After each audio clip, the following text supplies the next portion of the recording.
Hello guys, today we're going to learn a GitOps tool that is Argo CD. So why do we need Argo CD? Generally we track our code with Git or any other version control system, right? Similarly, how can we track our Kubernetes clusters? We create our cluster manually or any scripted manner, right? But keeping clusters in sync with Git is hard. That's where GitOps comes in. And Argo CD is a GitOps tool. As the name says, Argo CD CD tool means continuous delivery tool for Kubernetes. And it is declarative and GitOps based. Let's see Argo CD in demo now. First, I have to create my cluster. For that, I'm going to use GCP. I have created my new GCP account. So I'm going to set up my GCP account first. Then I will go into create a GKE cluster. Let's set my GCP project first. So let me run this command now. I can accept it and continue. So it is updating my project now. So this is the new gcloud account. So I'm going to enable my containers API first.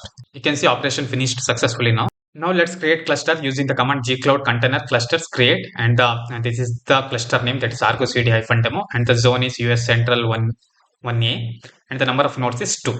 Let's run this now. You can see it is creating cluster Argo CD demo in this particular zone now.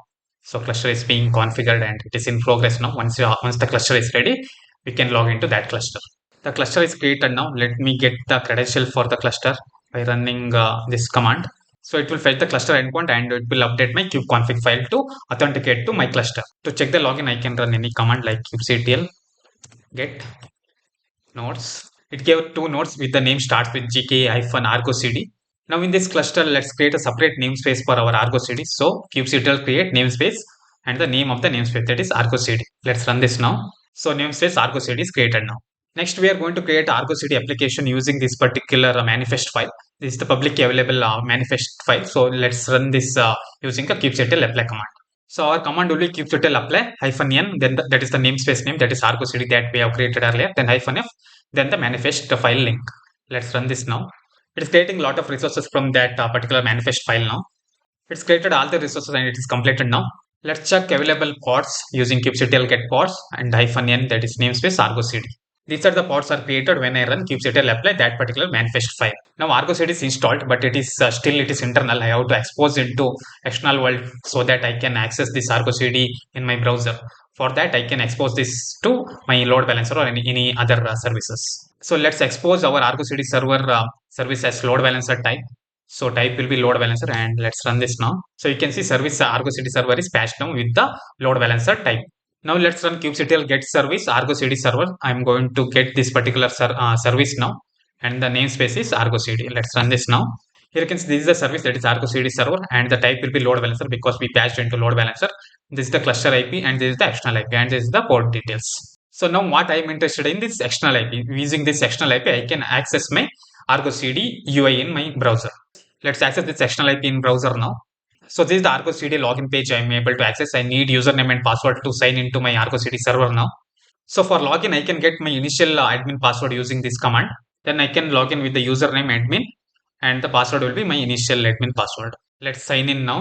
So success. Now I am able to log into my Argo CD application.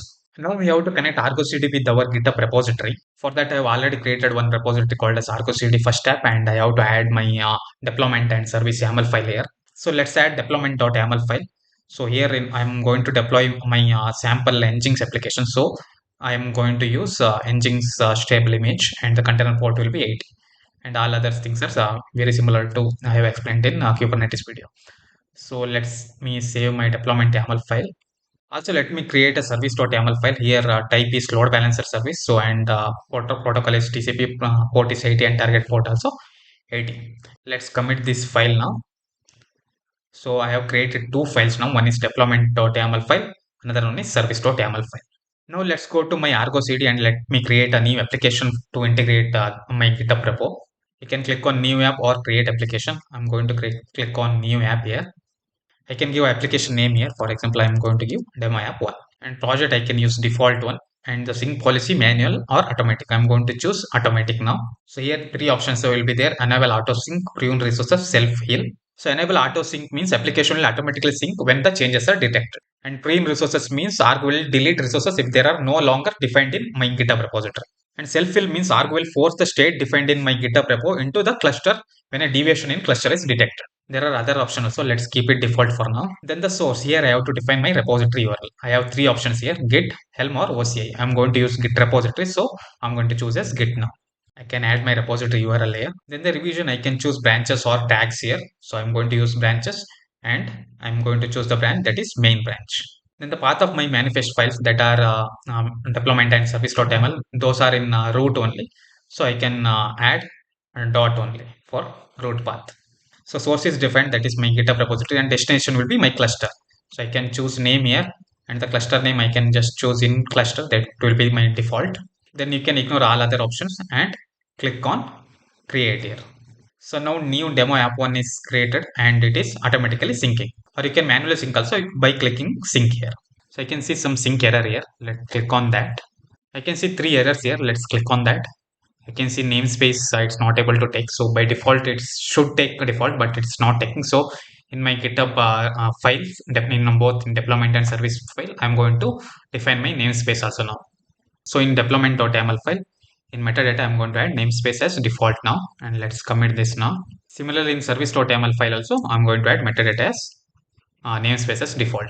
I want to recreate my resources. That's why I choose a prune here and replace. Then let's synchronize, and it gave one warning, and click on OK now.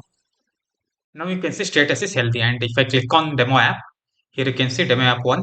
It has one deployment and one service. So deployment is Nginx demo. Here you can see all the details about that particular deployment. So name, namespace is default, and created at status and health. So everything is healthy now. And also you can see the live manifest here. That is nothing but our deployment.yaml file from GitHub. Also you can check the logs here. Here you can see all the logs here, and if I want to download the logs, I can click on here, and there are events. These are the events on this particular deployment. Those events I can see here. Similarly, I can click on service also, that is also Nginx demo. So here you can see a summary of this particular service, and the type of this service is load balancer service. Also you can check the live manifest here, and also here we'll get the events like ensured load balancer. So load balancer is attached to this particular service. Those things, those events are I'm able to get here. So now it is synced and everything is okay. Also, I can verify these using kubectl commands also. So kubectl get deployments will give my one of the deployment, that is Nginx demo deployment. Also, I can run kubectl get pods. So it gives one pod, that is Nginx demo pod. Also, I can run kubectl get svc. So it gives my Nginx demo service, and the type is load balancer type. Also, I can check which image is used by my pod. So if I run this particular command, I get Nginx stable now. Now I want to change the image in my GitHub repository. That should automatically change my image in my deployment. That is Nginx demo deployment. Now here in GitHub in deployment.yaml file, instead of Nginx stable, I'm going to add Nginx 1.25.0. And let's commit changes now. Now let's check the application in my Argo CD. So here in demo 1 app, it is still healthy. Now if I check my image in my deployment, here you can see the image will be Nginx.1.25.0, not Nginx stable version. So if I change anything in my GitHub repository, that can be synced to my Argo CD cluster. So this is how GitOps works. This is how Argo CD works. Also here you can check the history and other things. So if I click on history, you can see this will be my latest commit. Also here you can see different views like pods. So this will be my pod. Only one pod is there now. But if multiple pods are there, then it will show all the pods here. Also you can check the network. So here you can see the representation of network diagram. All of these options will be available in my Argo CD project. So this is how we can create your first application in your Argo CD. So that's it for today. Subscribe and check out other videos too, and keep learning.